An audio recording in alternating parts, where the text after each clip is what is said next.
Ya, kembali lagi di podcast Mulai Dulu Aja. Bareng gue Naufal Harits. Udah 1,5 bulan kali ya. Atau 2 bulan, enggak. 1,5 bulan enggak rekaman, ini baru rekaman lagi. Sebenarnya ini juga gue paksain akhirnya. Gue paksain untuk rekaman dan apa ya, gue kangen juga sih untuk rekaman sih. Jadi ya ini rekaman terakhir gue di akhir tahun 2020 ini di podcast Mulai Dulu Aja. Hari ini tanggal 31 Desember tahun 2020 pada saat gue perekaman ini jam bentar. Jam 3:59 pagi.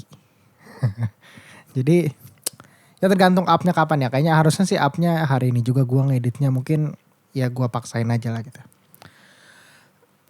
Hari ini gue pengen ngomongin tentang mungkin perjalanan di tahun 2020 ini sih. Di akhir tahun 2019 apa di awal tahun 2020 gitu, gue lupa. Gue bikin podcast episode ke 20 kalau gak salah. Itu tentang bagaimana kita menghadapi 2020 gitu. Kenapa resolusi tahunan kita tuh selalu gagal gitu. Gue ngomongin tentang hal itu. Dan ternyata di luar dugaan ya semua hal itu terbukti langsung di bulan Maret gitu. Yang awal gue pikir kayaknya ini apa yang gue tulis di apa yang gue bicarakan di podcast mungkin akan kejadian di bulan Juni atau Juli gitu, pertengahan tahun gitu. Tapi ternyata gara-gara corona akhirnya Maret semua udah berantakan gitu untuk mayoritas orang tentang resolusinya, tujuan-tujuannya segala macam gitu. Yang di gue pun sebenarnya demikian gitu di tahun ini gitu. Yang di awalnya itu pada bulan Januari masih kayak biasa, masih kuliah kayak biasa, santai gitu-gitu. Gue kebetulan tuh bulan Januari itu gue baru masuk semester ke-8 waktu itu. Masuk semester 8 Januari, kuliah kayak biasa, ngerjain skripsi pertama kali segala macem. Terus bulan Februari, masuk Februari tuh zaman-zaman apa kalau bahasa skripsinya ya, sidang proposal namanya. Jadi kita mengajukan kita mau bikin apa gitu, yang dimana gue masih seperti biasa gitu dalam artian masih sangat senang untuk menunda, dan ya menunda sampai detik-detik terakhir. Gue baru dapat judul waktu itu H-2 dan ya udah nulis seada-adanya dalam waktu 2 hari nggak tidur agar bisa gue tadi sidang proposal gitu. Dan akhirnya berhasil, dan akhirnya merencanakan pekerjaan penelitiannya mau bagaimana gitu, tanggal-tanggalnya mau kapan gitu. Dan itu terjadi sebenarnya penelitian di penelitian itu akan dilakukan di bulan Maret. Yang dimana pada saat bulan Maret itu kan kita tahu nih, awal-awal banget bulan Maret itu corona mulai masuk ke Indonesia gitu. Dan pertama ketemunya di Depok, yang dimana tempat gue kuliah di Depok. 2 orang pertama yang ketahuan, gue nggak percaya sebenarnya ya. Orang pertama yang kena corona tuh di Depok, sebenarnya gue nggak percaya gitu.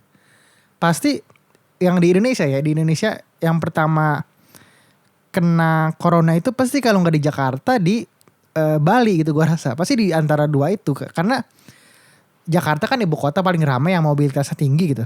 Sementara Bali yang paling menarik turis-turis datang gitu. Jadi pasti kalau ada corona gitu datang gitu, pasti gue mikir kalau nggak di Jakarta di Bali gitu. Tapi ini malah yang terdeteksi kan dibilangnya, bukan pertama kali kena, tapi terdeteksi pertama tuh di Depok gitu. Yang dimana itu benar-benar di jalan deket kampus gue gitu. Benar-benar di deket kampus tuh ada jalan besar gitu, Jalan Margonda. Mungkin buat orang yang tahu nih, mungkin anak-anak yang tinggal di Depok atau pernah ke Depok tahu kalau Jalan Margonda ya jalan paling besar mungkin gue rasa ya di Depok gitu. Yang paling kayak wah banget gitu di Depok. Nah itu di daerah-daerah situ waktu itu katanya terdeteksi corona pertama kali. Dan akhirnya kampus gue waktu itu, dan mungkin berbagai kampus juga di Indonesia, mayoritas itu menutup kampusnya untuk belajar di rumah gitu. Kuliah online gitu. Yang dimana gue lupa tanggalnya ya, berapa belas, kayak 11 apa 16 apa 15 gue lupa lah. Pokoknya waktu itu kampus gue ditutup hari Senin, pokoknya anggaplah tanggal 16 Maret lah. Itu tanggalnya gue lupa berapa, 16, 18, 11, lupa gue. Itu hari Senin. Dan itu benar-benar bertepatan dengan tanggal hari dimana gue harusnya ngelakuin penelitian gitu. Jadi kan penelitian kan kayak tunggu-tungguan, bukan tunggu-tungguan, maksudnya ngantri gitu loh. Karena alatnya kan cuma satu dan yang ngerjain banyak, 10 orang apa 9 orang gue lupa gitu. Apa 11 gitu. Ya sekitaran segitu lah. Dan itu ngantri pas bagian gue itu tiba-tiba kampus ditutup. Akhirnya ke rumah, akhirnya penelitian gak berjalan lancar, habis itu gak bisa dikerjain. Udah akhirnya pengerjaan skripsi loss segala macem. Sampai akhirnya sama seperti orang banyak kan, gue juga penuh dengan ketidakjelasan gitu loh. Sebulan, 2 bulan, 3 bulan gak jelas ya di rumah, gak benar-benar ya kayak orang-orang yang benar-benar gak keluar ke mana-mana gitu. Dari gue sendiri, dari dosen gue minta udah ganti penelitian aja, lanjutin aja yang tahun sebelumnya gitu. Kerjain aja penelitian tahun sebelumnya, ada upgrade lah, apanya diganti gitu, misalkan sampelnya diganti atau cara pengukuran diganti ya gitu, segala macam kayak gitu-gitulah. Akhirnya singkat cerita dapat judul baru segala macam, susah payah ngerjain. Itu udah sampai di bulan Juni kalau nggak salah. Nah di bulan Juni itu akhirnya H-5 pengumpulan itu gue belum selesai.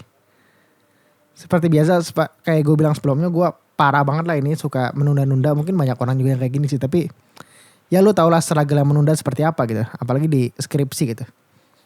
H-4, H-5 pengumpulan gue belum. Mungkin progres baru 40% kali ya. Ya gitu pokoknya lah.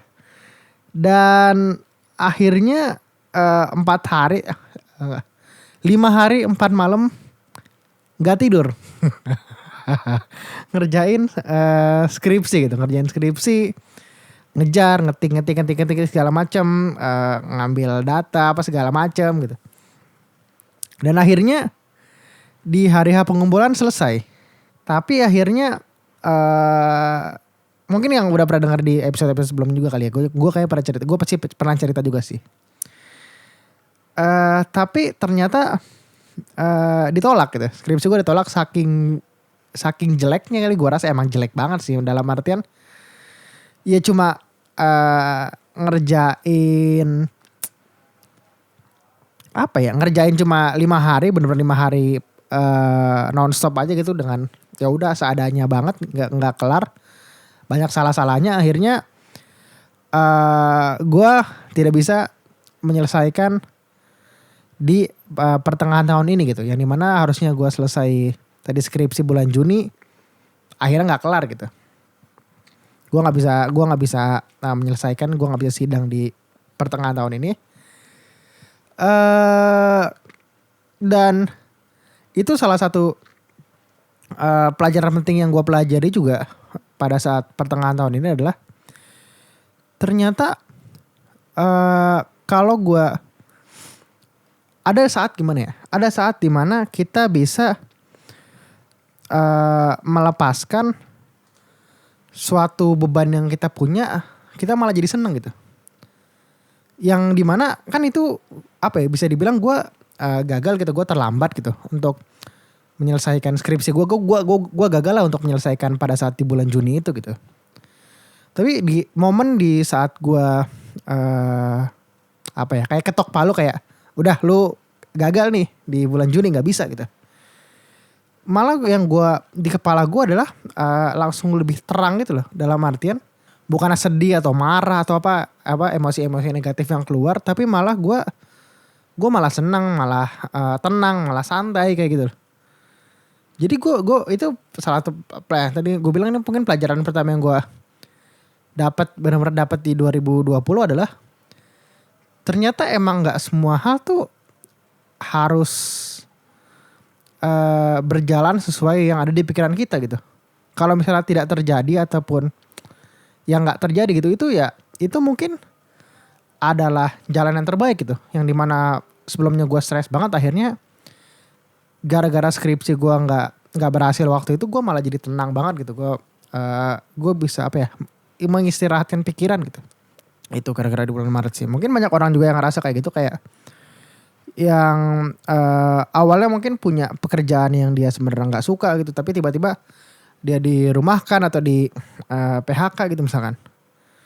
Tapi ternyata kayak gue pernah bilang juga di yang sebelum-sebelumnya gitu, akhirnya dia menemukan ketenangan dalam dirinya dia gitu. Dia bisa berpikir sejenak, dia bisa pertama mungkin ngabisin waktu bareng keluarga yang sebelumnya dia mungkin jarang banget pulang.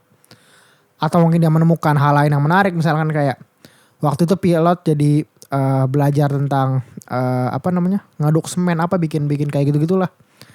Pertukangan gitulah, bercocok tanam kayak gitu-gitulah.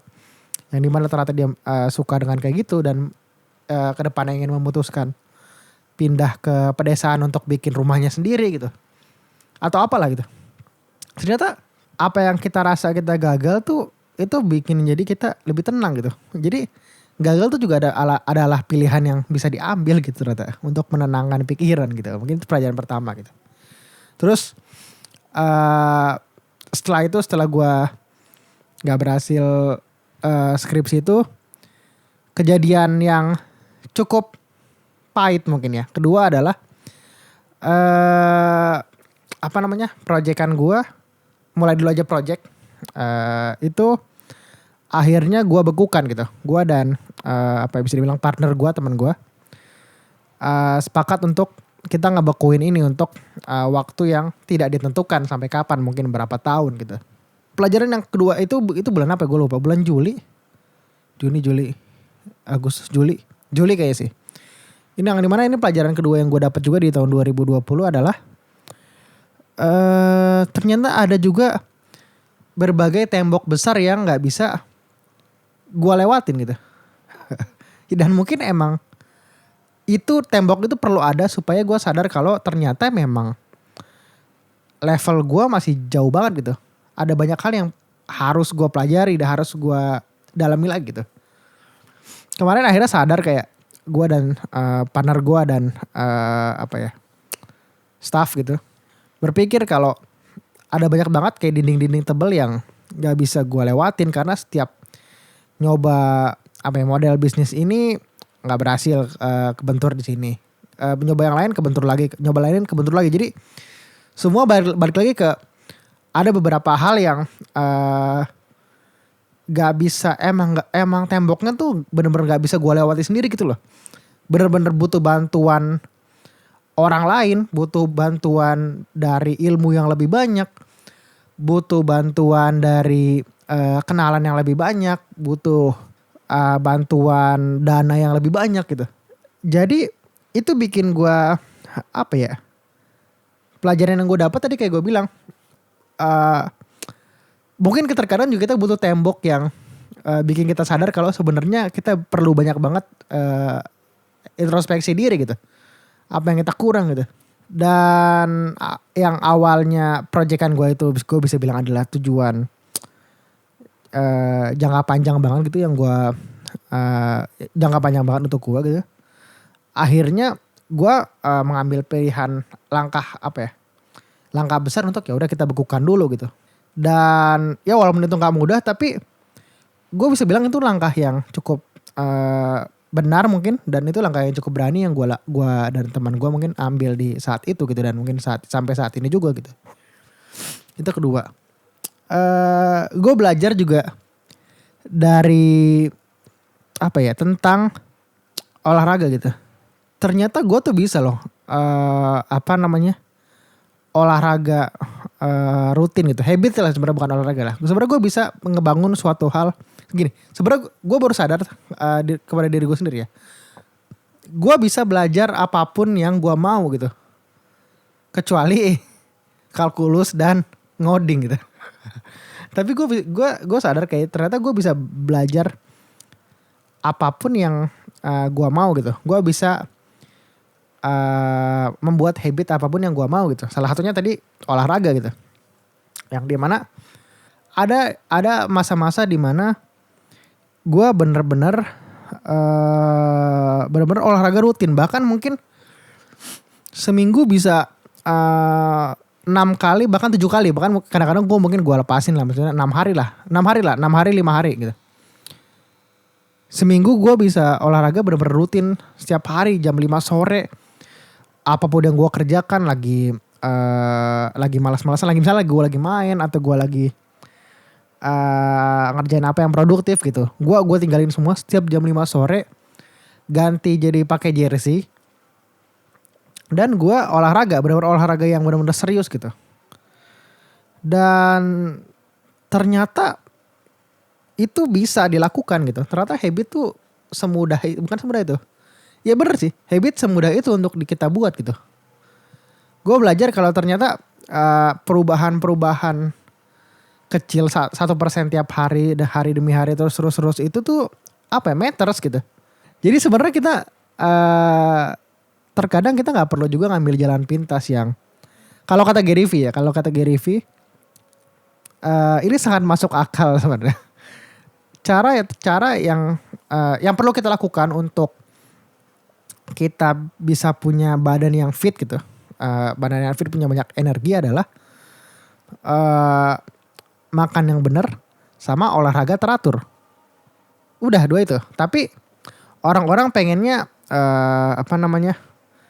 suntik yang misalnya ngambil lemak gitu atau mungkin suntik pengurang lemak atau apa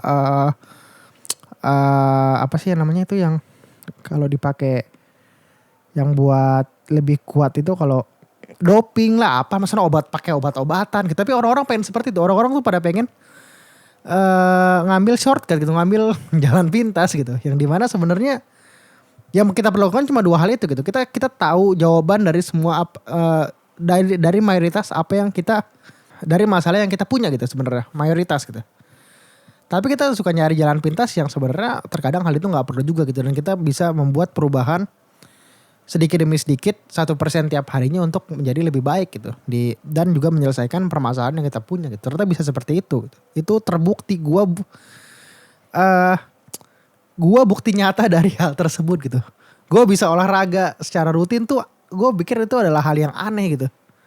Tapi itu bisa, itu kejadian. Dan itu secara otomatis gitu, bener-bener aneh maksudnya gitu. Itu sih, itu yang ketiga nih. Ternyata perubahan kecil-kecil tiap hari, rutinitas itu ternyata benar-benar matters gitu. Benar-benar berpengaruh, emang real berpengaruh gitu. Yang keempat, gue belajar juga ternyata pikiran kita tuh benar-benar se-powerful itu gitu ya. Dalam artian ternyata gue baru sadar kayak gue sering banget apa yang gue pikirkan tuh udah bener-bener negatif duluan gitu. Yang dimana hal tersebut sebenarnya mungkin gak akan terjadi gitu. Kayak gue sempat panic attack juga, burnout dan panic attack segala macem. Yang bener-bener gak bisa ngapa-ngapain gitu, sebenarnya cuma tiduran doang di lantai. Saking ya paniknya mungkin kali ya. Gue bingung juga sih. Gue takut juga sih kalau mikirin kayak waktu itu. Ternyata sebenarnya semua itu cuma ada di pikiran doang gitu. Yang dimana gue mikirin tentang skripsi juga waktu itu segala macem. Tapi sebenarnya di detik gue perekaman ini, semua selesai aja, semua lancar aja gitu. Yang dimana semua yang gue pikirkan buruk-buruk tuh cuma ada di kepala doang ujung-ujungnya gitu. Jadi kalau kata Panji adalah hasil tuh cuma 10% gitu. 90% lagi itu bagaimana kita bereaksi terhadap hal tersebut gitu. Gimana pikiran kita memikirkan tentang hasil yang terjadi gitu. Jadi ya sepenting itu sih kita men-set pikiran kita gitu. Ini yang keempat. Sepenting itu kita set ke pikiran kita untuk tetap gak berpikir negatif terus gitu. Kita berpikir mungkin positifnya apa, cara penanggulangannya seperti apa, dibandingkan kita mikir yang negatif-negatif terus, yang dimana belum tentu juga akan kejadian gitu, dan itu mungkin probabilitasnya juga kecil banget gitu. Nah itu. Yang kelima adalah gue ngerasain banget jadi investor dalam tanda kutip. Dalam artian gue benar-benar ngelakuin persiapan yang benar-benar matang. Gue bisa bilang matang sih. Untuk tahun 2021 gitu.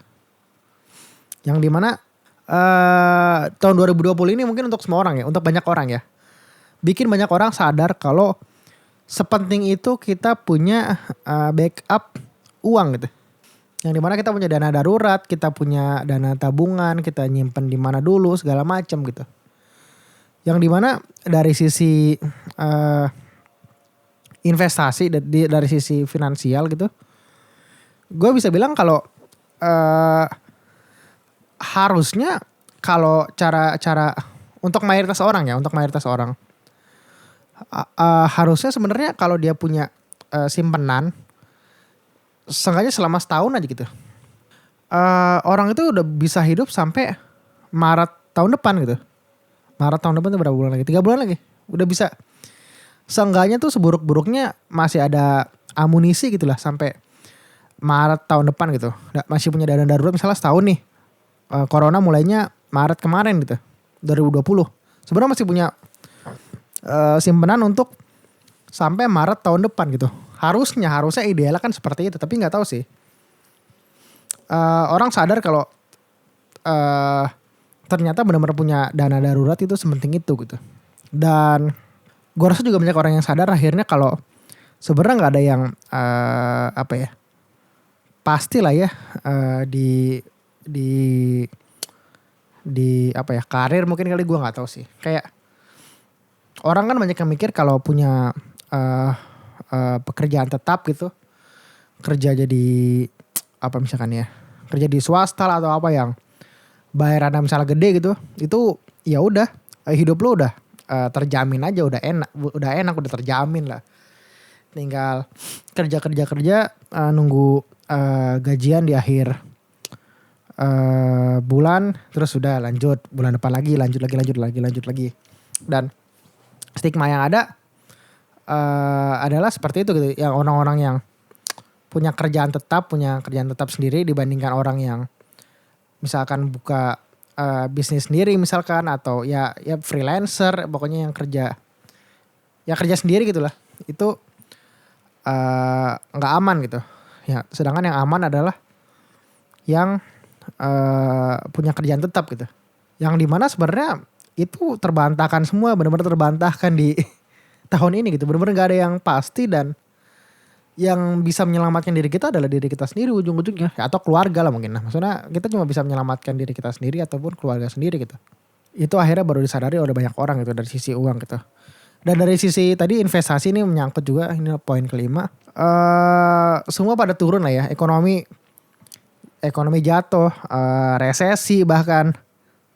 Dan secara investasi apa yang gue pegang tuh, dan mungkin mayoritas orang ya, itu merah semua. Dan kemarin banget nih, mungkin pertengahan tahun ini gitu, itu adalah saat paling baik untuk beli saham sebenarnya gitu, untuk investasi saham sebenarnya. Gue taunya saham lah ya, tapi ya udah gini gue ngomongin saham aja gitu, karena harganya tuh bener-bener nauzubillah merah banget gitu. Semua yang gue pegang dan mungkin mayoritas orang juga merah semua gitu. Yang dimana harga tuh lagi bener-bener turun banget kemarin itu. Dan kalau orang-orang yang baru belajar kemarin itu pertengahan tahun mungkin, itu sebenarnya bagus banget sih. Sekarang gue bisa bilang sekarang masih bagus juga, tapi yang kemarin tuh bener-bener ya mantep banget lah gitu. Gitu yang kelima. Ini gue ngomong kemana-mana. Di akhir tahun ini akhirnya gue pada saat di bulan November kemarin akhirnya juga memutuskan untuk detox sosial media gitu. Karena gue sadar di akhir tahun kemarin, akhir tahun ini gue banyak menghabiskan waktu gue untuk scroll di sosial media yang gue punya gitu, di Instagram, Twitter, TikTok, dan ya mungkin 3 itu yang paling, sama YouTube sebenarnya. Tapi YouTube gue rasa beda lah ya ininya, apa yang dilakukan gitu.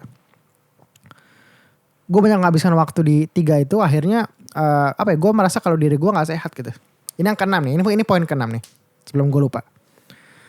Bener-bener kayak nggak sehat banget, dan akhirnya gue memutuskan untuk ngapus semuanya gitu. Dan gue juga ya ngapus semuanya gitu. Gue bener-bener ngapus semua dalam waktu sebulan, yang dimana akhirnya terjadinya lebih dari sebulan, lebih berapa hari gitu. Baru belakangan ini gue install ulang gitu. Mungkin gue akan cerita ini di episode yang lain, tapi intinya gue melakukan seperti itu gitu. Poin gue di sini adalah sebenarnya banyak orang yang emang nyatanya kecanduan gitu terhadap sosial media gitu. Gue bisa bilang kalau ternyata mayoritas orang tuh punya candu terhadap sesuatu gitu. Itu real gitu. Dan untuk mungkin orang-orang seumuran gue ataupun yang lebih muda gitu, itu biasanya adalah ke gadget, sosial media segala macam gitu. Mungkin orang suka kadang-kadang mikir kalau sosial media aja kali ya. Sosial media tuh beda dari rokok, beda dari minum alkohol mungkin. Ya gitu, minuman beralkohol gitu, atau obat-obatan kayak narkoba segala macam gitu. Mungkin orang-orang suka merasa kalau sosial media tuh beda gitu dari hal-hal itu gitu. Tapi ternyata yang gue rasakan adalah itu sebenarnya sama aja gitu. Dalam artian kayak orang rokok gitu. Kalau pas ditanya, lu bisa gak sih berhenti ngerokok seminggu atau dua minggu deh, seminggu aja. Lu bisa gak sih berhenti ngerokok seminggu gitu? Dan jawabannya adalah pasti bisa. Gue bisa kok. Tapi gue gak mau. Dan di sosial media juga seperti itu gitu. Kita bisa kalau kita nanya ke orang, lu bisa gak sih gak main Instagram atau gak buka Twitter selama seminggu? Sehari lah, 2 hari, sehari gitu. Jawabannya bisa gue, tapi gue gak mau gitu. Yang dimana sebenarnya itu bohong gitu. Yang dimana sebenarnya itu orang udah kecanduan, orang apa ya, itu semua kan didesain tuh. Ini kan semua didesain ininya, user experience UX-nya, experience dari si penggunanya di desain supaya si penggunanya ada di situ selalu terus menerus gitu. Yang dimana sebenarnya lu nggak bisa untuk menghilangkan kecanduan lu terhadap sosial media gitu. Bukan nggak bisa sih, itu susah banget gitu. Dan orang yang bilang kalau gue bisa kok nggak main, nggak buka sosial media, itu sebenarnya gue bisa bilang mayoritas mungkin akan bohong dalam hal seperti itu gitu. Karena ternyata detox sosial media pun susah banget gitu. Tapi kalau lu lakukan detox sosial media itu, yang bisa gue bilang adalah lu akhirnya di saat lu berhenti untuk buka sosmed gitu, lu akan ngerasakan kalau lu nggak membandingkan diri lu terhadap orang lain lagi gitu. Nggak ada lagi tuh namanya lu ngelihat kiri kanan lu, oh si ini sering jalan-jalan mulu, ntar ke Bali, ke Jogja, ke Belitung, ke Sumatera, mana gue nggak tahu lah gitu. Oh si ini jalan-jalan mulu kok dia uangnya banyak banget ya misalkan gitu. Oh si ini menang Olimpiade terus. Belajar ini orang pinter banget nih, menang Olimpiade terus, nilainya bagus, pialanya banyak gitu. Atau mungkin si siapa? Oh si ini baru ganti iPhone 12 nih misalkan. Atau apa ya? Oh si ini kegiatannya banyak banget gitu, dia aktif banget, dia jadi ketua organisasi misalkan ketua organisasi memancing gitu. Gak tahu sih. Tapi gitu, maksudnya gitu. Kayak oh gila nih orang ini banget. Oh si ini si siapa gitu misalnya, oh ini ikutan demo terus gitu. Wah gila nih anak aktivis banget gitu. Kayak wah ini orang kayak gini, si ini kayak gini, si ini kayak gini, si ini sering jalan-jalan, si ini aktivis, si ini baru ganti HP baru, si ini pinter banget gitu. Kita ngeliat kayak gitu dan akhirnya kita ngeliat kalau diri kita nggak ada apa-apanya gitu. Kita membandingkan diri kita kayak oh si ini kayak gini, si ini mungkin di fase gue ya. Sebenarnya gue nggak yang sering terjadi gitu di orang-orang yang lulusnya telat bisa dibilang gitu. Sebenarnya ini yang aneh sih. Gue nggak membandingkan apa. Gue malah justru nggak membandingkan diri gue di hal ini gitu. Kayak semua di ini di timeline isinya orang pakai toga gitu, orang abis sidang gitu. Terus mungkin untuk orang yang lulus lama akan merasa kalau aduh orang udah lulus, gue masih kayak gini gitu, masih belum lulus gitu. Mungkin ada mikir kayak gitu. Titik di saat lu udah nggak main sosial media lagi gitu, maksudnya lu ngelakuin detox sosial media gitu, lu benar-benar berhenti membandingkan diri lu terhadap orang-orang itu gitu. Karena ya seperti yang kita tahu apa yang ada di sosial media itu ya palsu. Itu gak palsu dalam artian galeri gitu, dipercantik semua pakai filter gitu, yang dimana orang yang foto misalnya di Instagram, foto di Instagramnya misalkan cantik-cantik terus gitu tuh, ganteng-ganteng banget, ternyata pas ketemu orangnya biasa aja gitu. Dan itu adalah foto ke 100 yang dia ambil saat itu, yang dia post gitu. Ada 99 lain fotonya yang jelek juga gitu. Kayak foto ada si orang demo lagi keren banget, lagi orasi gitu. Ada 99 foto lainnya yang dia cuma nggak ngapain gitu, misalnya di kerumunan aja nggak jelas gitu, atau lagi duduk aja di mana gitu. Ada 99 foto lainnya yang ya udah kayak gitu. Ya pokoknya gitulah. Jadi gue menyarankan ini yang tadi yang poin keberapa 6. Gue menyarankan untuk lo yang senang banget ngebandingin diri terhadap orang lain, coba lakuin yang namanya detox dari sosial media gitu. Gak usah so-soan bilang gue bisa tapi gue nggak mau. Kalau lu nggak mau berarti sebenarnya lu nggak bisa gitu. Itu aja gitu. Ya gitulah pokoknya lah. Terdengar agak sombong ya gue, tapi ya udahlah. Karena gue berhasil, ya ini nggak apa-apa. Terus terakhir di bulan terakhir di Desember, di saat gue bilang juga ini poin ke-7. Gue menentukan kapan gue perlu berhenti, kapan gue perlu beristirahat gitu. Salah satunya adalah di podcast Mulai Dulu Aja gitu. Gue seneng banget bikin podcast, gue seneng banget rekaman, gue seneng banget ngeluarin isi pikiran gue. Tapi di titik sebulan terakhir ini, 1,5 bulan terakhir ini, kan gue biasa nulis ya. Dan gue bisa bilang kalau nulis tuh adalah ini terberat lah, hal terberat dari bikin podcast menurut gue adalah nulis skripnya gitu. Skripnya bukan berarti gue berbohong gimana ya, tapi maksudnya skripnya biar kalau yang gue sampaikan tuh benar-benar dari sumber yang kredibel, yang terpercaya gitu. Jadi gue nggak ngasal ngomong kayak ini kayak gini, ini kayak gini, negara ini kayak gini. Gue nggak mungkin ngomong kayak gitu untuk hal yang serius gitu. Jadi makanya gue bilang kalau pas gue bikin podcast gue harus riset dulu, gue harus nyari-nyari artikel, misalkan gue nyari-nyari tentang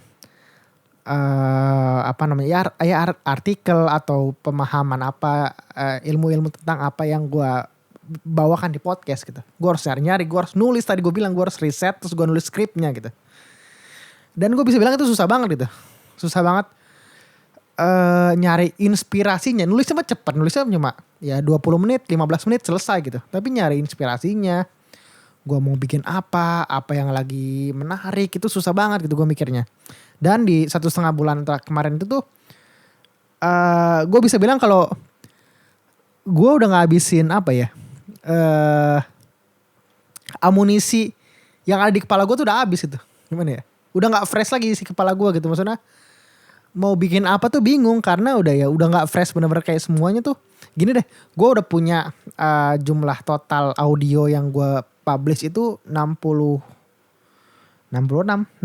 ya 60-an lah. Yang gue publish audio gitu, jumlah audionya. Dan ada 66 pemikiran yang berbeda di situ gitu. Yang dimana gue harus nyari yang ke 67, 68, 69, 70, 71 dan seterusnya gitu. Maka sebenarnya orang-orang yang punya podcast di yang punya episode 200 episode, kayak yang gue sering denger kayak podcast Retropus, dia punya 250-an episode pada titik ini ya, titik sekarang gue perekaman ini dia punya sekitar 250. Dan itu semua ada topik yang berbeda, itu nulisnya tuh mau meninggal kali itu, saking bingungnya kayak apa yang mau gue tulis selanjutnya gitu. Nyari inspirasi tuh susah gitu. Dan itu pertama itu kepala gue kayak udah ide-ide di kepala gue lagi mentok aja, bener-bener habis-habisnya gitu waktu itu. Pertama itu.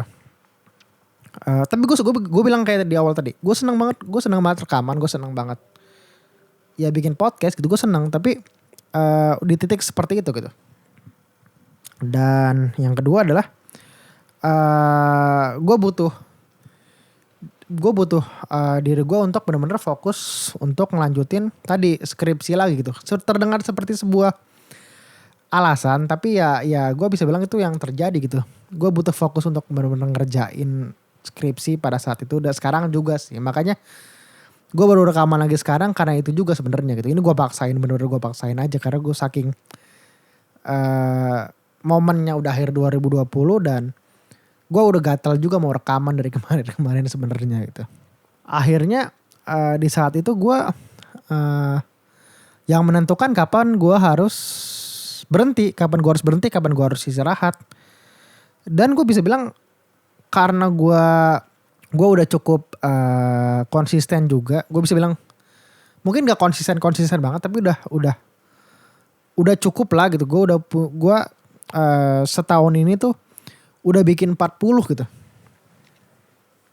Gue udah bikin 40 episode gitu. Gue bisa bilang cukup. Walaupun target gue sebenarnya 50 di tahun ini, tapi gak tercapai. Ya dan tercapai cuma 41 gitu. Tapi gak apa-apa lah. Ya akhirnya gue menentukan kapan gue harus berhenti, kapan gue harus istirahat dulu gitu. Yang dimana sebenarnya apa ya? Terkadang kita suka nggak tahu kapan kita harus berhenti, kapan kita harus istirahat gitu. Kita gas terus aja karena kadang-kadang ya berhenti atau istirahat ya bukan pilihan yang orang pikirkan gitu, yang kita pikirkan gitu. Itu yang gue pelajari sih di podcast terakhir ini sih. Dan terakhir ke-8 mungkin gue pengen berterima kasih aja sebenarnya sih. Mungkin ini agak nggak ada urusan sama yang sebelumnya, tapi gue pengen berterima kasih sebesar-besarnya sama lo yang mendengarkan podcast Mulai Dulu Aja, baik di YouTube ataupun di Spotify, di Anchor, di Apple Podcast gitu. Maksudnya yang versi audio gitu. Gue rasa lebih ke versi audio sih karena yang banyak pendengar adalah di situ, bukan di YouTube gitu. Gue sangat amazed sih sama lo gitu. Dan lo dan pendengar-pendengar lainnya gitu. Kita nggak boleh ngomong kalian, tapi lo, karena lo yang dengerin ini satu orang gitu. Gue sangat benar-benar amazed sih, dalam artian selama setahun ini secara apa namanya didengarkan, terus jumlah orang yang pernah mendengarkan dan jumlah orang yang follow itu naik berkali-kali lipat gitu. Gue bingung kenapa gue sampai detik ini kayak setelah gue bilang, gue bingung kenapa orang ada yang mau dengerin gitu. Ada yang mau dengerin, ada yang mau nonton. Sama aja yang mau dengerin. Kenapa ada orang yang mau dengerin obrolan gue. Tapi banyak banget orang-orang yang banyak banget penambahan angka yang gue sendiri bingung kenapa bisa seperti itu gitu.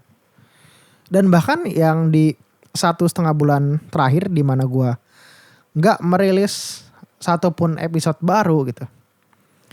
Itu angkanya bener-bener naik terus dan gue bener-bener gue kan lihat analyticsnya tuh secara grafik tuh aneh gitu.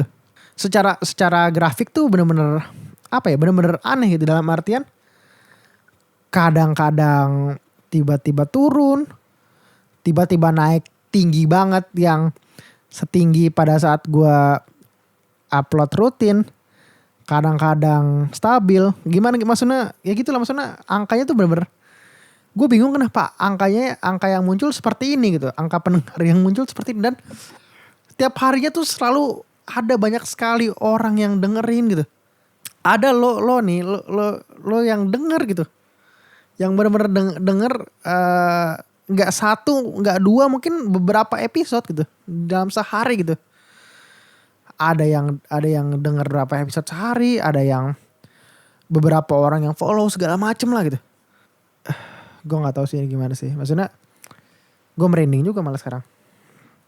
Pokoknya gue berterima kasih banget lah untuk lo yang mendengarkan ini, untuk mungkin teman-teman lo, keluarga lo yang denger atau mungkin yang follow juga sama aja gitu. Yang denger sebenarnya sih, follow nggak penting lah ya, denger lah ya, ini yang benar-benar ngabisin waktu sebenarnya gitu. Ya mungkin itu sih, mungkin itu aja kali ya. Dan ya gue rasa 2021 akan lebih menantang, akan lebih seru juga. Seenggaknya enggak di podcast mulai dulu aja akan lebih seru, akan, dan sedikit lagi mencapai 2 tahun gitu. Gua ngerjain ini 2 tahun, gue bikin podcast udah 2 tahun gitu. Dan harusnya ya kedepannya lebih baik lagi sih. Ya mungkin itu aja ya. Semoga gue nggak bisa menjanjikan apapun, tapi gue pengen juga ini podcast mulai dulu aja di tahun 2021 itu lebih menarik, lebih seru, lebih banyak mungkin narasumber segala macem lah gitu. Ya gitu aja kali lah ya. Ya mungkin itu aja untuk episode kali ini lah ya. Kamera gue menunjukkan 50 menit. Tapi mungkin pada saat hasil akhirnya mungkin gak sampai segini kali ya. Ya mungkin itu aja untuk episode kali ini. Kalau lo pengen kontak gue atau ngeliat microblog gue, lo bisa cek di Instagram gue @alharitsnaufal. Dan ya mungkin itu aja kali ya. Gue Naufal Harits. Makasih banyak semuanya. Dan selamat tahun baru.